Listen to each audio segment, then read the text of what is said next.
Hey guys, I'm Sam. Welcome to Garage.tv. Today I'm testing a car that I really like. It's the Infiniti Q50S. I tried this car a couple of years ago and I really liked it. And now I'm glad to say that Infiniti has spiced it up a little bit. We have a more powerful engine and we still have the great safety and the technology features that we saw before. So let's have a look at this car.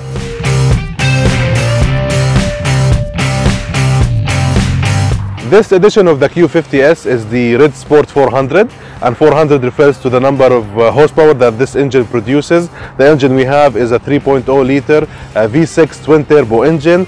Look at the design, I really like it. You feel like it has its own six-pack. The performance of the car is really good. You feel a bit of a lag at the beginning, but then it's really quick. The acceleration is really amazing. I think it's 4.5 seconds from 0 to 100 km/h, and it's a great thing for such a car.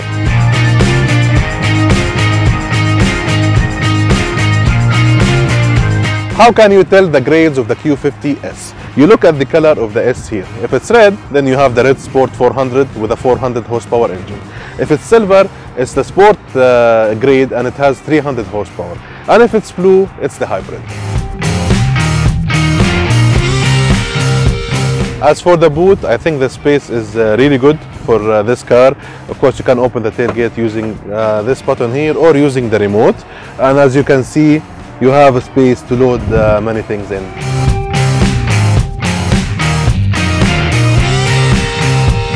I think the space inside the car is really good, even in the back here. The seat is, as you can see, is all the way back, and yet I have leg room, I have headroom. I'm feeling okay. The interior of the car is really elegant and nice. It's a bit stylish. Now we're gonna have a look at the front side. I like the interior of the Q50S.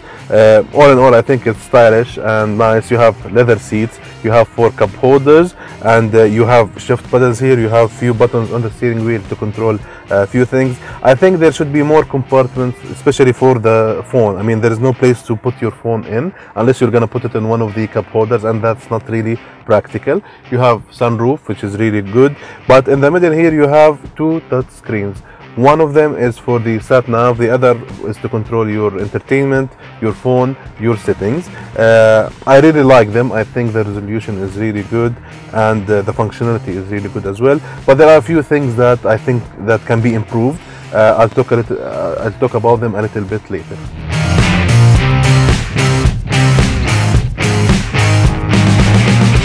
One of the things that I found annoying about this car is this warning message. It appears every time you turn the car on, and it's just simply telling you that the navigation system is there to help you. Please be careful. I mean, why? I mean, the font is too small. It's not easy to read, and there is no need for it. So you have to push the button for it to go away.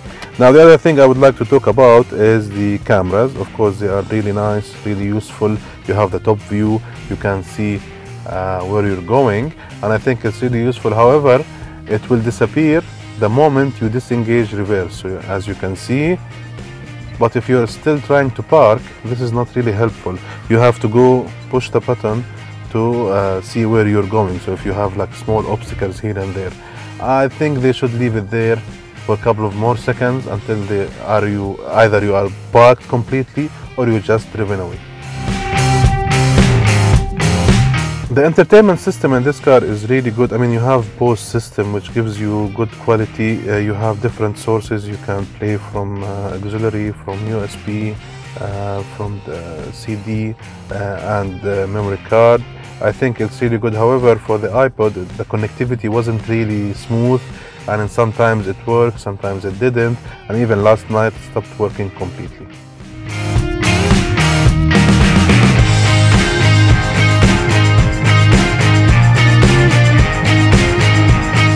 I'm a big fan of the Infiniti Q50, and now with this model I like it even more. I mean, when I drove it 2 years ago, I like the design, I like the performance, I like the safety features, and now with this one it's even better. You have 400 horsepower, which is really amazing. The acceleration of the car is really good, and the sound it makes is really good as well. As for prices, the Q50 starts from 137 Saudi Riyal and Emirati dirhams. The Red Sport 400 starts from 270,000.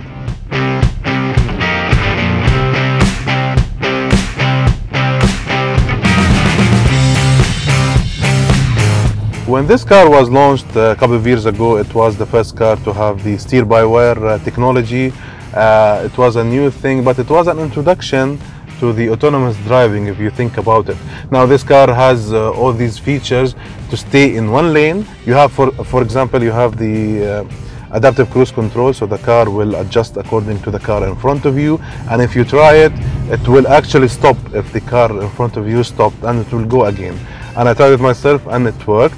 As for the lane departure, it can only monitor, but if you like, it can even interfere. So if you are drifting out of your lane, the car will push back itself. Of course, that's thanks to the steer-by-wire.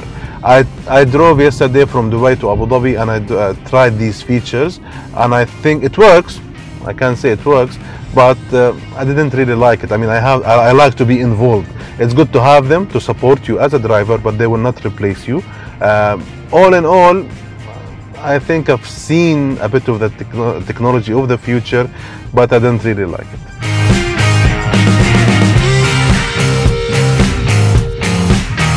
Now to summarize, I really like the Infiniti Q50. I always recommended it to my friends. Whoever asked me, I would say yes, buy it.